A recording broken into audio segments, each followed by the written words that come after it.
Olá, hoje é dia 27 de junho. Estamos nesse exato momento com uma audiência pública em Brasília.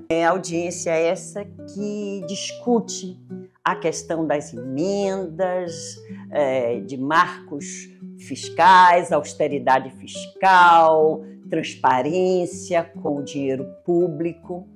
Muito importante, é um evento político da maior importância, né? É a definição de repartição e atribuições dos três poderes, o executivo, o legislativo e o judiciário, se um está entrando na questão de mérito do outro ou das atribuições de um poder no outro. Então, nós estamos num momento de efervescência política da maior importância.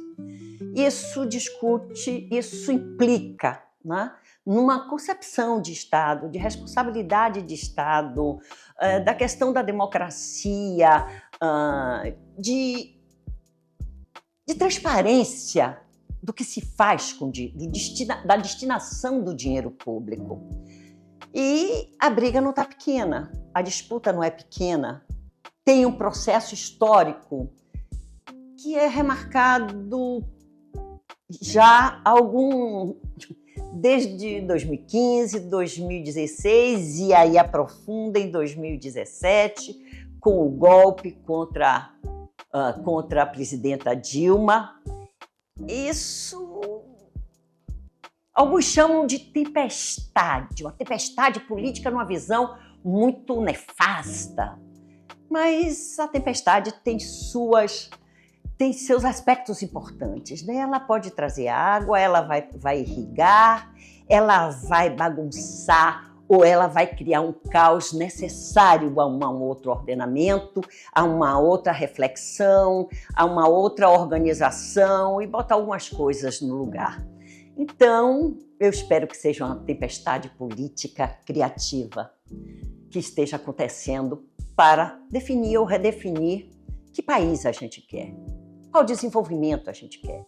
Qual a responsabilidade política de governantes, quer seja do governo, no âmbito do executivo, no âmbito do legislativo e do judiciário? Como é que se dá esse diálogo, essa conversa, essa responsabilidade com o que é público?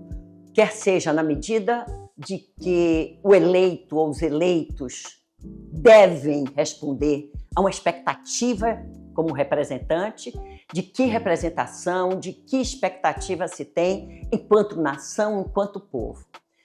E eu queria começar com algumas considerações, já que estamos falando de Estado, de responsabilidade, de tamanho de Estado, de democracia, de dinheiro público, dos investimentos e de desenvolvimento. Eu queria começar com um artigo do professor, filósofo, cientista político Vladimir Safatli, que tem feito uma discussão, uma abordagem crítica que merece o maior respeito, escuta, né? Pelo menos na minha opinião, ele traz desafios que precisam ser enfrentados, escutados. Não significa necessariamente uma concordância em toda a abordagem, mas ele é muito fino do ponto de vista da análise. Ele é muito capaz, porque ele trabalha numa visão inter e multidisciplinar, extremamente corajoso.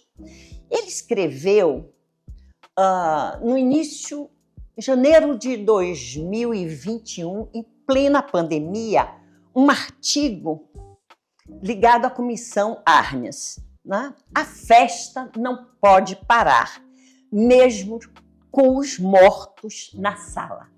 Esse é o título do artigo que ele traz nessa publicação, que é de janeiro de 2021, em plena pandemia do Covid. Ainda não tínhamos, salvo engano, vacinas.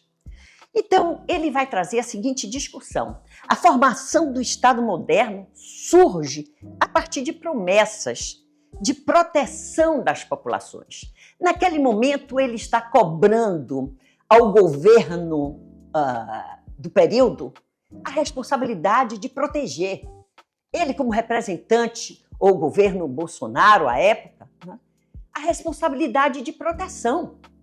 Cabe ao Estado proteger o público, seu povo. Então, ele diz, o Estado nasce para isso. A formação do Estado moderno tinha como atribuição a proteção à sua população. E, dentro dessa proteção, ele lembra mobilizar forças e recursos para a proteção contra a morte violenta, contra a despossessão da propriedade e a sujeição a outros povos. Então, ele lembra que são elementos de proteção, de responsabilidade do Estado moderno. Foi para isso que o Estado foi criado, né? Com esse compromisso de evitar as mortes violentas, e nós estávamos na pandemia, contra ou a favor da proteção do que era o mundo do privado, e a sujeição, e contra a sujeição a outros povos, que se trata da soberania dos povos. O Estado tem que ter a ambição de guardar a dimensão de soberania dos processos decisórios, dos seus interesses, do seu patrimônio, da sua natureza e de seus povos. E ele fala também da mutação estrutural do paradigma do Estado enquanto proteção. Esse é o objetivo, vamos dizer assim, desse artigo, né? Está mudando, há uma mudança, há um desafio, há um deslocamento do paradigma do Estado proteção. Na pandemia, fomos empurrados para uma espécie de experimento da gestão social, da relação Estado, corpo social e morte. Essa relação que ele diz que marca a mudança de paradigma do Estado como responsável pela proteção do seu povo, e ele relaciona a uma mudança do que seria política pública para uma lógica de gestão social, né? E esse conceito de gestão, ele tem prevalecido e no momento dessa mudança paradigmática de política pública para administração pública. E a administração pública enquanto limitações ou estreitamento à ordem orçamentária, administrativa, uma racionalidade burocrática prevalecendo sobre a política para o social. O conceito de gestão ajuda a mudança de responsabilidade social, de função social do Estado. Para a administração, a administração é outra lógica. A administração é a lógica do capital, das empresas, e o Estado assumindo radicalmente uma concepção de prioridades, de racionalidade burocrática, no lugar de compromisso social. A força do social prevalecendo. Isso impacta sobre uma concepção subjacente de Estado de Direito. Eu costumo chamar a atenção para os meus alunos que quando a gente fala assim, a defesa do Estado de Direito, ele subtrai ou ele torna invisível de que direito nós estamos falando. Esse Estado, ele subtrai a ideia de Estado social, especialmente. Mas ele também subtrai o Estado liberal de direito, que são concepções de ação política, de governança política, de racionalidade ou de motivação, do motivo da ação política de governantes e das instituições. É importante lembrar que essa concepção de Estado liberal, democrático de direito versus Estado social, democrático de direito, o social impacta e qualifica a condição de Estado e de direito. E a Constituição de 1988, ela tem uma forte inclinação, ou mesmo foi conhecida como a Constituição Cidadã, né? Construída num contexto de luta contra uma ditadura, contra um Estado autoritário, né?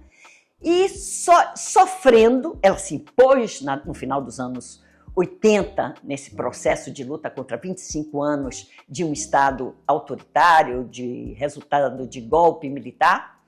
Então, é importante que a gente não perca essa dimensão de que Estado e de que democracia nós estamos falando, né? O que é que está posto como embate nesse chamado caos político, ou nessa crise política, ou nessa tempestade política? E como nós podemos qualificá-la, ou que democracia nós queremos, ou que nação nós queremos, ou que política de governança nós desejamos? Esse é um desafio que está posto para nós desde a década de 70, desde os anos 2000, e nós estamos entrando estamos em meados da segunda década do século XXI, eu gosto do termo efervescência política, né? Que faz do Estado, apesar de um orientador querido, historiador, que me orientou na minha tese de mestrado, quando eu escrevi na tese de mestrado a conjuntura de 42 a 47, 1942, 47, fim do Estado Novo, redemocratização, e eu botei, era uma conjuntura de efervescência política. Ele escreveu assim no lado dos meus manuscritos: efervescente é sorrisal, qualifique isso. Então, esse é o desafio de uma pesquisa histórica, acadêmica, e mesmo na atualidade, de análise. Como é que nós podemos qualificar essa efervescência política na perspectiva dessas dimensões de Estado liberal, que no contexto atual é neoliberal? É menos Estado, com menos responsabilidade, mas menos Estado para a dimensão das demandas, necessidades essenciais do público, de povo, de democracia, enquanto perspectiva de integração, de inclusão, de melhoria, de justiça social, né? De garantias sociais, de proteção de um Estado social. Então, essas dimensões eu quero discutir com vocês no próximo episódio.